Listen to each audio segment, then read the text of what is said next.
오늘 우리에게 주시는 하나님의 말씀은 골로새서 3장 15절로 17절까지의 말씀입니다. 신약 성경 327면입니다.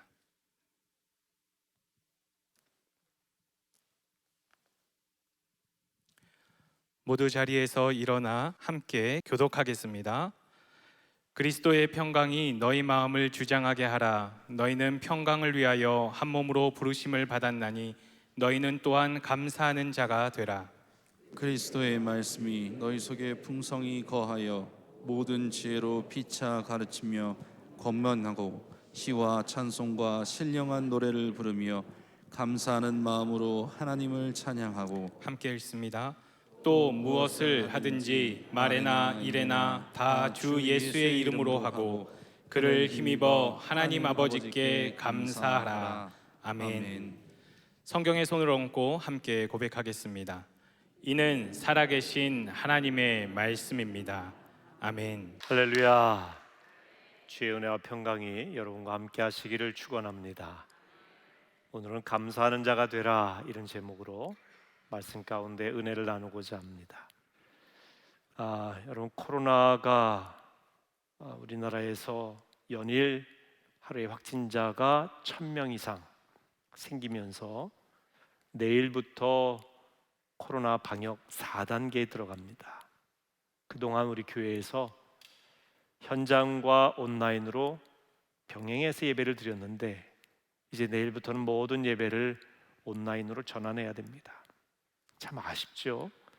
이제 점점 더 많이 모이고 모두가 모여서 예배할 그날을 기대했는데, 그래서 성전에 올라가는 노래를 우리가 함께 말씀을 나누며 기대를 했는데 제4차 대유행이 시작이 되었습니다. 지금 제일 중요한 건 방역입니다. 교회는 적극적으로 방역에 협조를 해야 됩니다. 왜냐하면 방역을 해야 생명을 살리기 때문에 그렇습니다. 교회의 가장 중요한 핵심 가치, 하나님이 원하시는 것은 생명을 살리는 거예요. 그래서 우리는 협력을 해야 됩니다. 하지만 방역 조치가 상향이 될수록 더욱 힘드신 분들이 있어요. 모든 사람이 힘들지만 특히 힘드신 분들이 있는데 어르신들이 힘들어요. 자녀들도 잘 만나지 못해서 외롭지 않습니까? 그러니까 마음이 너무 외롭다고 하시는 분들이 많습니다. 또 환자분들이 얼마나 힘들겠어요. 그렇지 않아도 힘든데 방역 조치가 상향이 되면 더 두려운 마음 때문에 힘듭니다. 위에서 기도하셔야 됩니다. 또한 특히 소상공인들, 장사하시는 분들이 얼마나 어렵겠습니까? 영업시간이 줄어들고 모임도 축소되니 장사가 얼마나 어렵겠어요. 우리 교인들 가운데도 장사하시는 분들이 많은데 어떤 분들은 장사는 되지 않고 월세만 계속 쌓여서 빚만 들어간다고 하소연하시는 분도 계십니다. 참 제가 그 이야기를 들으니까 마음이 무거워요. 얼마나 힘드실까 하는 그런 생각이 듭니다. 근데 요즘 우리나라만 확진자가 많이 생기는 게 아니에요. 전 세계적으로 제4차 대유행이 시작이 되어서 변이 바이러스가 아주 기승을 부리고 있습니다. 코로나19가 전염되는 과정 속에서 우리가 또다시 새롭게 깨닫게 된 사실이 있습니다. 온 세상이 연결이 되어 있습니다. 그러니까 소위 이걸 네트워크라고 해요. 그물처럼 다 연결망으로 연결이 되어 있습니다. 우리나라만 방역을 잘 한다고 안전한 것이 아닙니다. 세계가 함께 잘해야 돼요. 나만 잘 산다고 살 수 있는 것이 아니라 다른 사람을 살려야 나도 사는 겁니다. 나만 생존하려고 하면 나도 힘들고 다른 사람도 힘들어요. 그런데 우리가 더불어 함께 사는 공존의식을 가질 때 진정한 생존을 할 수 있는 것이죠. 그래서 코로나로 어려운 상황 속에서 우리는 더욱 이웃을 살펴보아야 됩니다. 위에서 기도도 하고 도와야 됩니다. 주님께 하듯이 우리 이웃에게 해야 됩니다. 그래야 함께 살 수 있는 세상이 되는 것입니다. 이웃이 건강하지 않으면 나도 건강에 위험이 올 수 있습니다. 그러니까 이웃의 건강을 위해서 힘쓰시고 이웃이 안전하도록 서로 돕고 나라가 안전하고 다른 나라에도 도움을 줄 수 있는 그런 공존의식이 필요합니다.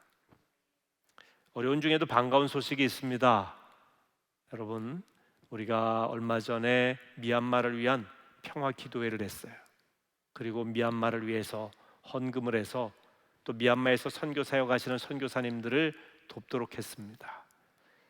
여러분이 헌금하신 걸로 미얀마 지금 교단을 초원해서 모든 남아있는 선교사님들에게 선물을 잘 준비해서 한 달 전에 보내드렸는데 한 달 만에 도착을 했고요. 받아서 감사하다고 하는 메일을 우리 선교사님들이 보내오시는데 그 중에 한 선교사님의 이 메일을 소개해드립니다. 미얀마 선교사들을 위해 선물을 보내주신 안양감리교회와 임용택 목사님께 감사 인사를 드립니다. 오늘 갑작스럽게 현지 선교사 회원들 몇 가정을 묶어서 단체 카톡방이 만들어지더니 깜짝 선물이 한국에서 도착했다는 연락을 받았습니다. 정말 힘든 시기에 도착한 깜짝 선물은 아이들은 물론이고 저희 부부에게도 너무나 감사한 선물이었습니다. 여러분이 이 영상을 통해서 보시지만 저희가 선물 박스에 저렇게 많은 선물을 보냈어요. 아이들에게 필요한 선물도 있고요. 또 가정에 필요한 선물들을 또 한국 여러 가지 그동안 맛보지 못했던 걸 맛보실 수 있도록 건강을 위한 선물을 아주 선교부에서 꼭꼭 담아가지고 포장을 해서 보냈습니다. 안양교회는 해외에 많은 선교사를 파송하고 지원하며 153 책자를 분기별로 제작하여 기도하는 모습을 보며 하나님께서 특별히 사랑하시는 교회라는 마음이 들었습니다. 보내주신 사랑 감사히 받고 이 땅에도 잘 흘려보내는 착한 청지기가 되도록 기도 부탁드립니다. 저희도 안양감리교회를 위해 기도하겠습니다. 샬롬. 이렇게 보내오셨어요. 제가 이 편지를 보고요 마음이 뭉클했습니다. 어떻게 보면은 이분들에게 적은 것일 수도 있는데 참 깊이 감사하고 너무 기뻐하시는 그 모습을 보고 참 저도 마음이 뭉클했습니다. 선교사님들을 도울 수 있어서 얼마나 감사한지 몰라요. 선교사들의 이 감사하는 마음이 마치 파장을 일으켜서 제 마음에도 감사의 물결로 다가왔습니다. 여러분, 감사는요 전염성이 있어요. 또 다른 감사를 일으킵니다. 부모님이 감사하면 자녀들도 감사해요. 형제간에 감사하면 또 다른 형제가 감사하게 됩니다. 저는 우리 성도들이 감사한 마음으로 협력해 주셔서 정말 감사하고요. 이런 마음을 주신 우리 하나님께도 감사를 드립니다. 제가 요즘 계속 감사 설교를 하죠. 감사 일기를 씁시다. 감사를 실천합시다. 감사하는 삶을 삽시다. 강조를 합니다. 오늘은 감사하는 자가 되라, 이런 설교 제목으로 여러분에게 말씀을 전하고 있습니다. 계속해서 감사 이야기를 합니다. 그 이유가 있습니다. 감사가 최고의 방역이기 때문에 그렇습니다. 여러분, 우리가 살아가면서 방역을 하죠. 그래서 사회적인 거리두기를 합니다. 손을 깨끗이 씻습니다. 마스크를 씁니다. 그리고 많은 모이는 장소, 모임을 좀 절제합니다. 왜? 방역해야 우리가 살 수 있기 때문에. 이건 외적인 방역이에요. 근데 상대적으로 이런 방역 가운데 우리 마음이 방역이 안 될 때가 많이 있습니다. 오히려 이런 상황에서 마음의 방역은 굉장히 위험한 상태에 있어요.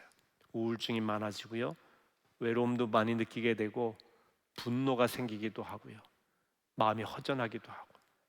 근데 이 마음을 방역하는 길이 뭐냐? 감사더라는 얘기죠. 최고의 심령의 방역, 감사. 그래서 감사하자라고 하는 겁니다. 노르웨이 속담에 감사하는 마음에 사탄이 씨앗을 뿌리지 못한다, 이런 이야기가 있습니다. 이 사탄이 와서 원망이라는 씨앗, 미움, 불평, 두려움, 불안, 이런 씨앗을 심으려고 이 노력을 하지만 이 마음밭이 감사의 마음밭인 사람은요, 그게 심겨서 열매를 맺지를 못하는 거예요. 소용이 없는 겁니다. 다시 말하면 감사의 마음밭은 사탄이 뿌리는 바이러스를 전염시키지를 못해요. 다 막아버리는 거예요. 그러니 가장 슬기로운 방역 생활은 감사 생활이다. 여러분, 이 사실을 깨달으시고 감사함으로 승리하시기를 축원합니다. 감사는 실천하는 것이 중요하다고 했습니다. 머리로만 아는 것이 아니라 마음으로만 갖고 있는 게 아니라 표현해야 된다고 했어요. 미국 연합감리교회 UMC라고 하는데요, 감사 캠페인을 위해서 12가지 감사하라고 하는 내용의 그 캠페인을 진행을 하고 있습니다. 그래서 하루 12번 감사하면 온종일 감사할 수 있지 않습니까? 근데 그 내용이 뭐냐? 이런 내용인데요, 여러분이 뒷부분은 좀 따라해 주시면 감사하겠습니다. 1. 아침에 일어나자마자 시작. 새날 주심을 감사합니다. 2. 가족을 보면서 사랑할 수 있는 가족 주시니 감사합니다. 3. 아침 식사를 하면서 먹을 수 있는 음식과 공급하는 손길에 감사합니다. 4. 길을 걸을 때 걸을 수 있는 다리를 주시니 감사합니다. 5. 숨을 쉬면서 호흡할 수 있는 공기 주시니 감사합니다. 6. 학교나 일터를 향할 때 공부, 일할 수 있는 힘을 주시니 감사합니다. 7. 친구, 동료를 만났을 때 함께할 벗이 있어서 감사합니다. 8. 공부, 일한 후에는 작은 성취감에 감사합니다. 9. 저녁 식사를 하면서 함께 식사할 수 있어서 감사합니다. 10. 책이나 TV를 볼 때 여가를 즐기게 하시니 감사합니다. 11. 잠자리에 들 때 하루를 인도해 주시니 감사합니다. 12. 꿈속에서 생명을 주신 은혜에 감사합니다. 여러분, 꿈속에서도 감사하라는 거예요. 꿈속에서. 그러니까 일어나자마자부터 잠자리에 들 때까지, 그리고 꿈속에서 하루 12번 감사라는 내용이에요. 모든 일에 감사라는 거죠. 그래서 이걸 캠페인을 벌이면서 실천을 하고 있는 겁니다. 여러분도 한번 실시해 보시기 바랍니다. 탈무드에 보면 세상에서 가장 현명한 사람은 모든 사람으로부터 배울 수 있는 사람이요, 가장 사랑받는 사람은 모든 사람을 칭찬하는 사람이요, 가장 강한 사람은 자신의 감정을 조절할 줄 아는 사람이요, 가장 부한 사람은 자기가 가진 것을 만족하는 사람이요, 그리고 가장 행복한 사람은 감사하는 사람이다 라고 했어요. 감사하면 행복해진다는 이야기입니다. 여러분, 행복하기 원하십니까? 감사하시기 바랍니다. 그래서 하나님께서 우리의 행복을 원하시기 때문에 감사하라 명령하고 계신 거죠. 감사는 선택이 아니에요. 반드시 실천해야 될 명령입니다. 일본 최고의 경영인으로 불리는 마스시타 고노스케라고 하는 분이 있는데, 이분이 감옥과 수도원의 차이와 공통점에 대해서 이야기를 했어요. 감옥과 수도원은 외부로부터 차단되어 있고 자유가 없고 또 세상으로부터 고립되어 있다고 하는 공통점이 있습니다. 그런데 차이점도 있어요. 이 감옥에서는 감사가 없습니다. 불평만 있죠. 후회만 있고 억울함만 있어요. 그런데 수도원에는 감사와 찬양이 있습니다. 그렇기 때문에 여러분, 감사하는 인생은요, 그 어디나 하나님 나라예요. 천국입니다. 근데 불평하는 인생은 그 어디나 지옥입니다. 수도원에 있을지라도 불평하면 그곳이 감옥이 되고요, 감옥에 있을지라도 거기서 찬양하며 감사하면 그곳이 천국이 되는 것입니다. 사도행전 16장에 사도 바울이 빌립보 감옥에 갇혔을 때도 하나님을 찬양했을 때 옥토가 흔들리고 옥문이 열리고 묶인 것이 풀어지는 역사가 일어나지 않았습니까? 천국이 된 거예요. 자유함을 얻게 된 것입니다. 어떻게 할 때? 찬양하며 감사할 때. 여러분, 이것을 깨닫고 감사 생활로 여러분의 삶을 천국으로 만드시길 축원합니다.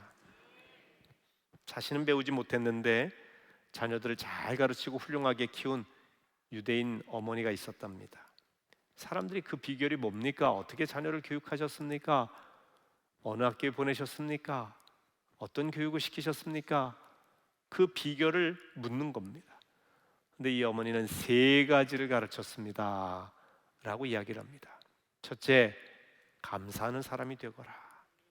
둘째, 원망하는 사람과 사귀지 말거라. 셋째, 감사하는 사람과 친하게 지내거라. 뭐 결론은 하나예요. 감사하며 살고 감사하는 사람과 가까이 하거라. 쉽게 얘기하면 감사하는 자가 되라는 거죠. 그게 성공의 비결입니다. 여러분, 감사하는 사람이 되는 것이 행복한 인생이고 감사하는 인생이 성공하는 인생이에요. 믿으십니까? 오늘 본문에 그렇게 나오지 않습니까? 구체적으로 우리가 어떻게 감사하는 자가 될 수 있느냐 하는 것이죠. 첫 번째 비결을 이야기하는데요. 그리스도의 평강이 마음을 지배해야 합니다. 시작. 그리스도의 평강이 마음을 지배해야 합니다. 자, 15절 말씀 같이 읽습니다. 그리스도의 평강이 너희 마음을 주장하게 하라. 너희는 평강을 위하여 한 몸으로 부르심을 받았나니 너희는 또한 감사하는 자가 되라. 그리스도의 평강이 너희 마음을 주장하게 하라. 주장하다라는 말은 지배하다, 통치하다, 다스리다 이런 의미예요. 그러니까 여러분의 마음을 분노로 다스리지 마세요. 여러분의 마음을 욕심으로 물들게 하지 마시고 여러분의 마음에 그리스도의 평강이 가득하여 여러분을 다스리게 하라는 거예요. 그러면 자연히 감사하는 자가 된다는 것이죠. 너무 상식적인 이야기예요. 평강이 없으면 감사할 수가 없습니다. 머리로 하는 지식의 감사가 아니에요. 우리 마음이 평강으로 가득할 때 마음에서부터 우러나오는 감사가 있습니다. 여러분, 사람은요 마음이 감동이 될 때에 움직이게 돼 있어요. 아는 것으로 되는 게 아니에요. 제가 늘 우리 주일에 말씀을 전하기 전에 하나님 앞에 기도하는 게 있습니다. 하나님, 우리 교인들이 말씀을 머리로 듣지 말고 가슴으로 받아들이게 하여 주옵소서. 마음에 감동이 일어나게 하옵소서. 지식적으로 수용하는 말씀이 아니라 심령의 마음판에 새기는 말씀이 되게 하옵소서. 잠언에도 보면 내 말을 마음판에 새겨라 이렇게 말씀하시잖아요. 마음, 우리 심령이 가난한 자가 천국을 차지하게 되는 거예요. 이 심령이 문제예요. 심령. 그리스도의 평강이 여러분 마음에 가득하게 될 때에 감사하는 자가 됩니다. 그럼 그리스도의 평강이 우리 마음에 가득한다는 걸 뭘 말하느냐? 그리스도로 가득한 거죠. 예수를 주인 삼은 거예요. 진심으로 예수님이 나의 구주이심을 고백하고 인정하는 사람이 바로 그리스도의 평강으로 가득한 사람이에요. 예수로 가득한 사람이에요. 예수가 날 위해 십자가 죽으신 것을 믿고 그 예수님이 나를 여전히 지금도 사랑하고 함께 계심을 확신하는 사람의 마음에는 평강이 있게 되고 그 평강이 가득한 사람은 감사하는 자가 됩니다.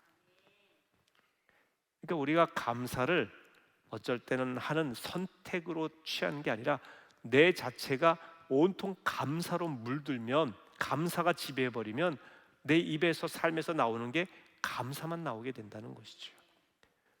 사과나무에서 뭐가 맺힙니까? 나무가 사과나무이면 열매는 당연히 사과 열매를 맺게 되는 거죠.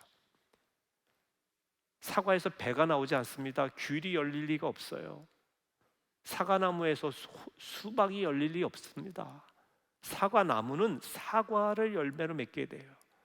그러니까 우리가 감사하는 자가 되면, 예수 그리스도의 평강의 뿌리를 내려서 우리가 감사하는 인생이 되면 우리의 입술에서, 삶에서, 표정에서, 관계에서 나오는 것은 감사예요. 감사할 수밖에 없습니다. 다른 게 나오질 않아요. 그리고 감사하는 사람 곁에는 감사하는 사람이 생겨요. 그러니까 감사하는 사람은 평화를 만드는 피스메이커가 되는 거죠. 불평불만하는 사람 곁에는요 늘 갈등과 부딪힘이 있어요. 보세요. 회사든 교회든 학교든 뭐 이웃과의 관계든 어디서든지 불평과 원망하는 사람이 있는 데는 분쟁이 있어요.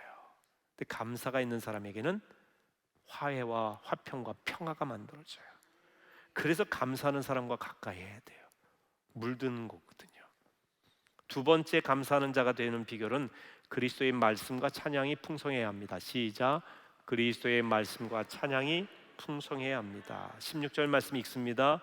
그리스도의 말씀이 너희 속에 풍성히 거하여 모든 지혜로 피차 가르치며 권면하고 시와 찬송과 신령한 노래를 부르며 감사하는 마음으로 하나님을 찬양하고.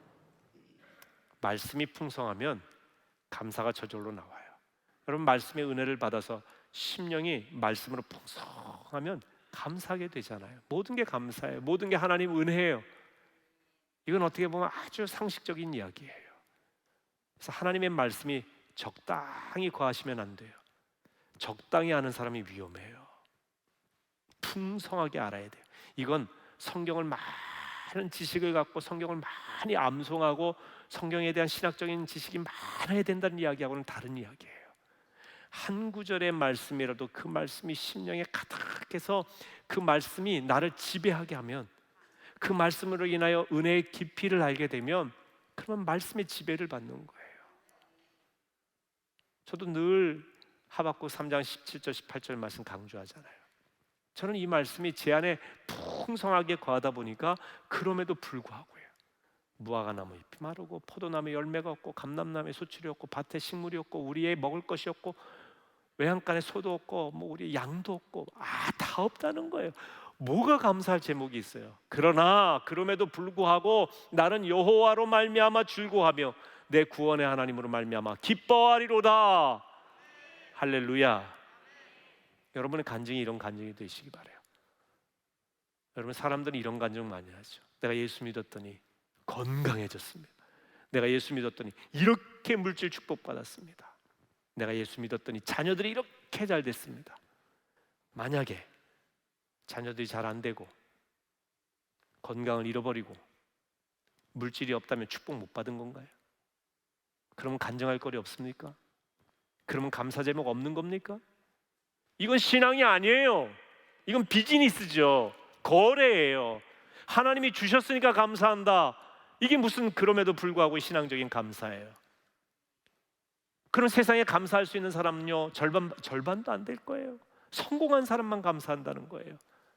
감사하는 사람이 성공한 사람이지 성공한 사람이 감사하는 게 아니에요. 많이 갖고 건강하고 자녀들 잘 됐는데 불행한 사람이 얼마나 많은데요. 그리스도의 말씀이 내 안에 풍성해야 돼요. 여러분, 그런 식으로 외적인 조건으로 따지면 세상에서 제일 감사할 조건이 없고 불행하신 분이 예수님 아니시겠어요? 예수님은 하나님의 아들이신데 세상에 머리 둘 곳도 없다고 하신 분 아닙니까? 십자가에 달려 돌아가셨고 고난 받으셨어요. 감사할 제목 없잖아요. 사도 바울처럼 불행한 사람 어디 있어요? 기독교의 새로운 역사를 쓰고 놀라운 선교의 일을 했지만 그 개인적으로 보세요. 육체의 가시가 있잖아요. 가난하잖아요. 늘 그를 죽이려고 하는 사람이 있었습니다. 협박을 받았어요. 그가 감사할 제목이 뭐가 있어요? 그런데 감사하다고 하잖아요. 왜? 그리스도의 말씀이 우리 안에 있으니까. 말씀을 지닌 자가 성공한 자예요. 그분이 주신 무엇 때문에 감사하는 게 아니라는 얘기예요. 어떤 상황에서도 감사하는 사람은 말씀이 풍성하고 찬양이 풍성한 사람이에요. 여러분, 감사해서 찬송하기도 하지만 찬송하다 보면 감사하게 됩니다. 말씀과 찬양이 풍성한 사람 하면 떠오르는 인물이 있어요. 무디 목사님이십니다. 19세기 미국의 대부흥운동을 이끌었던 무디 목사님. 그분은요, 말씀과 찬양의 사람입니다. 무디는 1837년 미국의 매사추세츠주 노스필드라고 하는 곳에서 가난한 이 농부의 아들로 태어났습니다. 4살 때 아버님이 세상을 떠나십니다. 팔남매인데 어머니 홀로 이 팔남매를 키우느라고 고생합니다. 무디는요, 정규 교육을 제대로 받지를 못했어요. 초등학교 겨우 나올 정도였습니다. 힘겹게 살았어요. 그는 정상적인 교육을 포기하고 1854년 17살 때에 미국의 보스턴이라고 하는 곳으로 갑니다. 삼촌의 구두가게에 취직을 하게 됩니다. 거기서 교회를 나가기 시작합니다. 그런데 여기서 일하던 1855년 그 이듬해에 4월 20일이 정확한 날짜까지 있어요. 그에게 일생일대의 전환점이 찾아옵니다. 그가 다니던 교회의 교회학교 선생님이던 아마 청소년 담당 선생님이신 것 같아요. 에드워드 킴볼이라고 하는 선생님이 무디가 일하는 구두가게로 찾아오십니다. 물론 주일에 교회에서 만나서 말씀도 전하지만, 그러나 여러분, 교회학교에서 아이들에게 성경 지식은 가르칠 수 있는데 이 아이들이 1대1로 예수님과 만남을 갖는 건 또 다른 차원이에요. 그러니까 예수님을 나의 주님으로 1대1로 만나게 해야 돼요. 그래야 주님을 떠나지 않습니다. 이 에드워드 킴벌 선생님이 무디가 교회는 나오지만 아직 예수님과의 만남이 없다는 걸 알고 가게로 와서 진지하게 예수 그리스도에 대해서 전합니다. 너의 구세주이심을, 너를 구원하신 분임을, 내 인생을 인도하실 분임을, 내 죄를 담당하신 분임을 전했어요. 그날 에드워드 킴벌 선생님을 통해서 무디는 예수님을 만납니다. 자신의 구주를 영접합니다. 무디의 인생이 완전히 달라지는 거예요. 그의 고백입니다. 내가 회심한 그날 1855년 4월 21일 회심한 그날 오전 밖으로 나갔을 때 나는 태양과 새들 그리고 모든 것과 깊은 사랑에 빠졌다. 하나님이 창조한 세계를 바라보는 눈이 바뀐 겁니다. 무디는 1년 후에 시카고로 이주해서 사업을 시작했는데 사업이 너무너무 잘 되는 거예요. 그때 당시에 이 사업에서 매달 1,000파운드를 벌었대. 1800년대 19세기입니다. 지금으로부터 거의 200년 가까운 그런 세월, 그 전에 이 돈은요 어마어마한 돈이에요. 그런데 이걸 내려놓습니다. 영혼을 주님께 인도하는 것이 중요하다는 것을 깨닫고요, 사업이 아니라 그는 주를 위한 헌신을 다짐하고 신학을 하고 목회자가 됩니다. 거리에 방황하는 수백 명의 도시 젊은이들에게 말씀을 전합니다. 그들이 무디의 메시지를 통해서 삶이 변화되고 주님께로 돌아옵니다. 특히 그 가운데는 아름다운 음성을 지닌 젊은 공무원 생키라고 하는 분이 계세요. 이분과의 만남이 무디 사역을 완전히 바꿉니다. 생키는 무디가 시카고 빈민가에 설립한 교회의 찬양 사역자로 봉사를 했습니다. 무디는 집회를 나갈 때마다 이 생키를 동반해서 함께 가서 말씀 전하고 그 다음에 생키가 찬양할 때에 말씀과 찬양이 풍성해지자 사람들에게 놀라운 변화의 역사가 일어나게 되는 것을 보게 됩니다. 부흥의 역사가 일어납니다. 예수 믿고 변화된 이들의 간증이 계속해서 이어지는 거예요. 무디가 말씀을 전할 때는요, 성경의 핵심적인 진리를 3가지로 요약해서 전합니다. 그래서 무디의 메시지의 이 핵심 요소를 3R, 3R, 영어로 R로 시작하는 3가지라고 표현해요. 첫 번째가 뭐냐? ruin by sin이라고 하는 겁니다. 이 ruin, 타락하다, 부패하다, 죄로 인한 타락에 대해서 설교를 합니다. 그 다음은요, redemption by Christ, 예수 그리스도에 의한 구원, 구속에 대해서 설교를 합니다. 세 번째 R이 regeneration by the Holy Spirit, 성령에 의한 중생, 거듭남에 대해서 이야기합니다. 이런 겁니다. 하나님께 범죄한 타락한 인간을 위해 예수 그리스도께서 십자가를 지셨다는 것입니다. 인간은 자신의 죄의 문제를 자신이 해결할 수가 없어요. 완전히 타락했어요. 부패했어요. 철저히 망가진 그런 인간입니다. 그런데 그 인간을 위해 인간이 지어야 될 죄짐을 대신 짊어지시는 분 예수께서 오셨고 십자가의 죽으심으로 우리가 구원받는 길이 열린 것입니다. 하나님은 이 예수를 믿는 자마다 구원받도록 영생 얻도록 하셨습니다. 그런데 예수 믿는 것은 내 힘으로 가능한 것이 아닙니다. 예수 그리스도의 십자가의 구원을 믿게 하시는 분이 계신데 바로 성령이시라는 거예요. 성령은 죄인을 거듭나게 한 후에 의인을 만드시는 분입니다. 의인됨을 확신케 하시는 분입니다. 구원받는데 인간의 공로는 없습니다. 3가지 R, 이걸 믿는 것이 중요하죠. 인간의 타락, 그 타락한 인간을 구원하신 예수의 구원, 십자가 은혜를 믿게 하시는 성령의 거듭나게 하심, 이 3가지가 성경의 핵심적인 메시지예요. 이 말씀이 퍼지자, 전달이 되자 사람들이 회개하는 역사가 일어나게 됩니다. 구원의 은총에 대해서 감격하는 눈물을 흘리게 되는 것이죠. 성령의 역사가 있으니까 사람들이 떠나지를 않습니다. 그 말씀의 풍성함 가운데 거하게 되는 것이죠. 그때 말씀 선포한 다음에 생키가 찬양을 하는 거예요. 그럼 청중들이 그 은혜가요, 말로 표현할 수 없는 은혜로 풍성해집니다. 여러분, 사도 바울도 빌립보 감옥에 갇혔을 때에 갇힌 중에도 찬양을 했잖아요. 기도했지 않았습니까? 그러자 막 옥문이 열리고 묶인 것이 풀어진 역사가 일어났다고 하지 않습니까? 찬양할 때 이 찬양의 핵심이 감사하지 않습니까? 감사할 때 묶인 것이 풀어질 줄로 믿습니다. 감사하는 자가 되는 거예요. 여러분, 이 무디가 전한 메시지 때문에요, 우리 한국에 엄청난 영향, 선한 영향을 입게 됩니다. 그러니까 무디의 메시지를 들은 젊은이들 가운데 해외 선교사가 되기로 결단하는 이들이 많이 생겼어요. 그 중에 제임스 게일이라고 하는 우리 한국 선교사가 있습니다. 이분은요 1888년도에 한국을 향해, 조선을 향해 떠나려고 할 때에 51세 되신 무디 목사님이 젊은이 게일의 어깨를 두드리며 미지의 나라 조선으로 가려고 하는 그를 향하여 이렇게 격려합니다. 자네 조선으로 간다지, 내 자네를 위해, 조선을 위해 기도할 것세.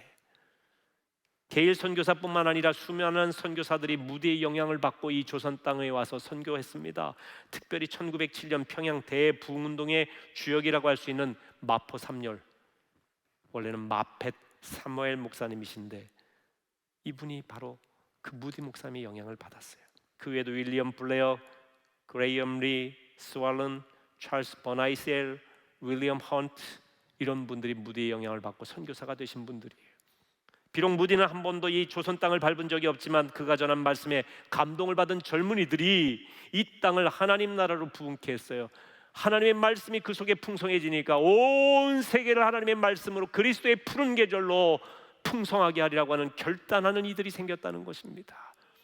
말씀이 들어갈 때 감사하는 자가 되고 헌신하는 자가 되고 세상을 변화시키는 위대한 하나님의 사람이 되는 것입니다. 말씀과 찬양이 여러분 가운데 풍성하시기를 축원합니다. 코로나 상황에 여러분 외로워하고 주저하지 마시고 늘 힘들다고만 하지 마시고요. 여러분, 우리 어르신들도 찬송 펴놓고 찬송하세요. 찬송 하나 불러보세요. 하나님의 말씀을 들으세요. 암송하세요. 입으로 소리내어 읽으세요. 감사가 풍성해질 겁니다. 세 번째로, 무엇을 하든지 주 예수의 이름으로 해야 감사하는 자가 됩니다. 시작. 무엇을 하든지 주 예수의 이름으로 해야 합니다. 17절 말씀 같이 읽습니다. 또 무엇을 하든지 말에나 일에나 다 주 예수의 이름으로 하고 그를 힘입어 하나님 아버지께 감사하라. 예수의 이름에 능력이 있습니다. 베드로와 요한이 성전으로 들어갈 때 기도 시간에 성전 미문에 앉아있던 안진뱅이가 지체장애인이 그를 바라볼 때에 베드로가 이렇게 얘기하죠. 내게 은과 금은 없거니와 내가 내게 있는 것으로 내게 주노니 곧 나사렛 예수의 이름으로 일어나 걸으라. 예수의 이름으로 일어나 걸으라. 한 번도 걸어보지 못했던 그가 그 말씀이 선포되는 순간 일어났어요. 걸어갔습니다. 뛰면서 하나님을 찬양했습니다. 예수의 이름에 능력이 있습니다. 그래서 예수님이 요한복음 14장 14절에 이렇게 말씀하십니다. 내 이름으로 무엇이든지 내게 구하면 내가 행하리라. 예수의 이름으로 구하라고 하는 겁니다.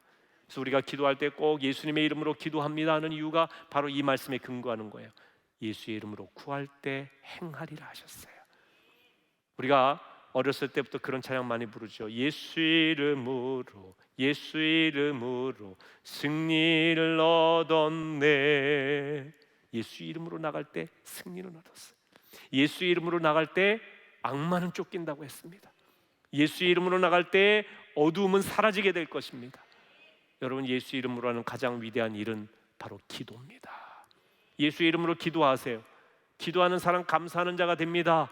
승리하게 될 것입니다. 오늘 말씀을 보세요. 감사하는 자가 되라고 했는데 그 비결이 뭐냐? 그리스도의 평강이 너희 마음을 주장하게 하라.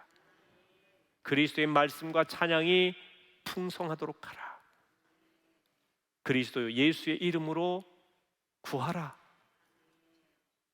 여러분, 기도하고 찬송하고 말씀이 풍성하고 그리스도의 평강이 임함으로 헌신하게 되는 이 모든 삶을 하나로 묶는 단어가 뭡니까? 예배예요. 예배.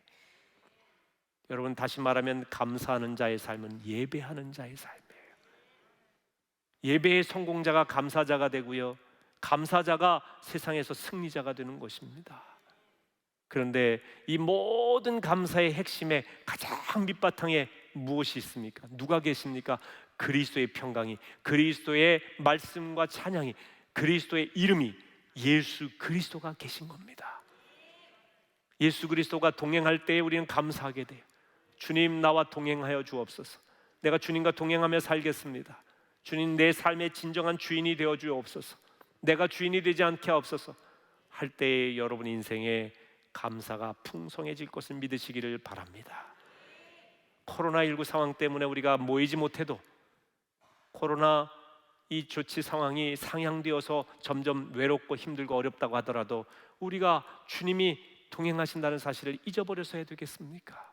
언제 어디서든지 주님이 함께 하심을 믿으시며 승리하고 감사함으로 승리하고 앞으로 나가시길 주의 이름으로 축원합니다. 제가 계속 강조합니다. 감사일기 꼭 쓰시길 바랍니다. 매일매일 감사일기 쓰세요. 실천하시기 바랍니다. 제가요, 오늘로 감사 설교 끝내지 않아요. 여러분이 감사일기를 계속해서 쓸 때까지 합니다. 그러니까 안 쓰면 안 돼요. 우리 이 홈페이지에 지난번 마가 이벤트 기도문 쓴 것처럼 감사일기를 올리시기를 바랍니다. 여러분을 위해서예요. 자, 이 시간 찬양할 텐데요, 날마다 숨쉬는 순간마다 이 찬양을 할 겁니다. 가사에 보면 날마다 숨쉬는 순간마다 내 앞에 어려운 일 보내. 어려운 일들이 얼마나 많아요. 그러나 주님 앞에 이 몸을 맡길 때 슬픔 없네, 두려움 없네. 주님의 그 자비로운 손길이 우리를 도와주신다는 거예요. 이걸 믿고 찬양하시기 바랍니다. 찬양하고 기도하겠습니다.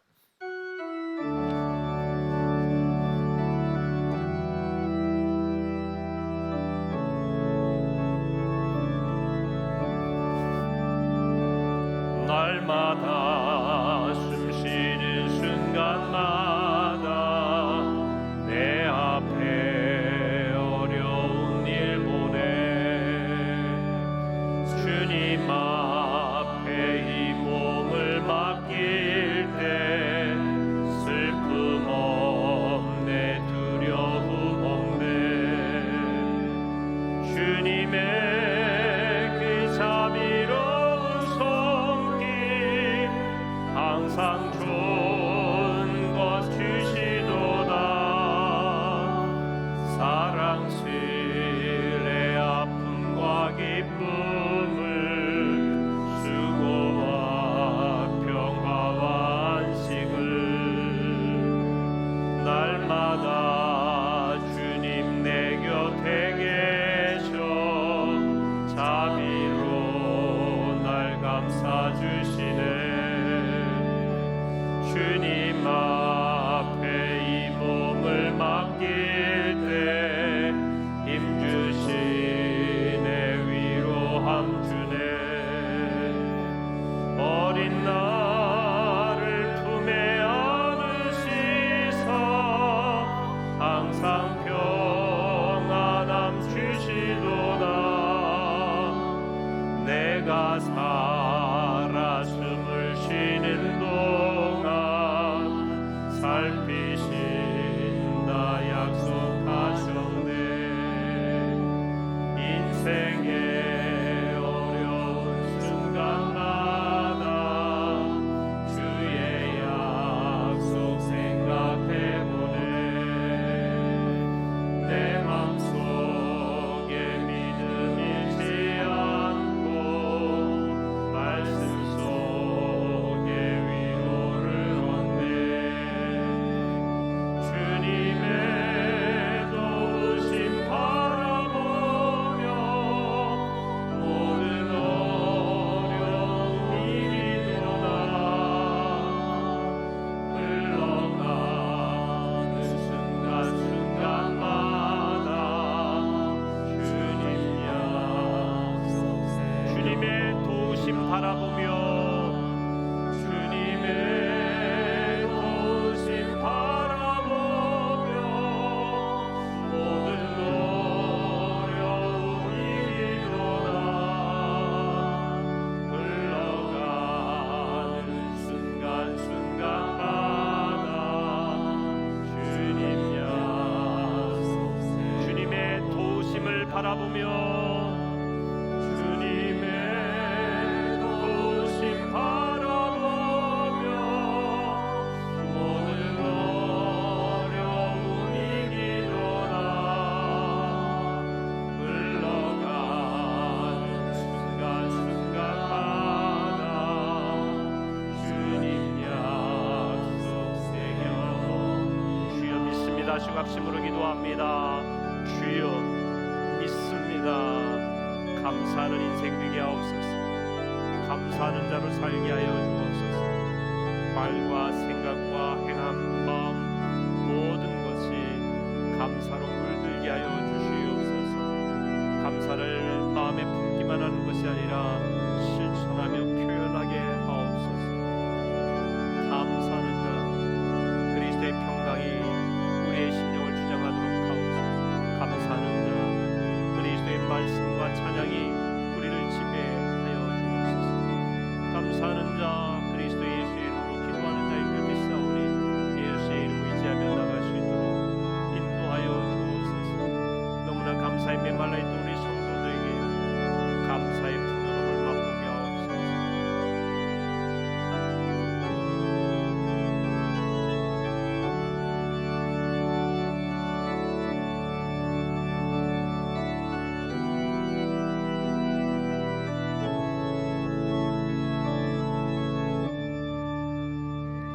은혜로우신 하나님, 감사하신 하나님, 오늘도 주 앞에 나와 예배하게 하심을 감사드립니다. 입술의 감사, 마음의 감사, 표정의 감사, 행함의 감사로 물든 인생 되게 해 주옵소서.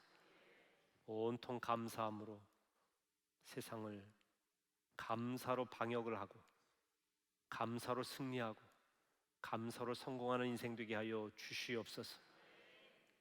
그리스도의 평강이 우리 성도들의 심령을 주장하여 주옵소서. 그리스도의 말씀과 찬양이 가득하게 하여 주옵소서. 그리스도 예수의 이름으로 기도할 때 승리케 하여 주시옵소서. 코로나19 상황이 점점 힘들어진다고 낙심하지 말게 하옵소서. 더욱더 주님 앞에 가까이 나므로 이 어려운 시기를 극복할 수 있도록 인도하여 주옵소서. 예수님의 이름으로 기도하옵나이다. 아멘.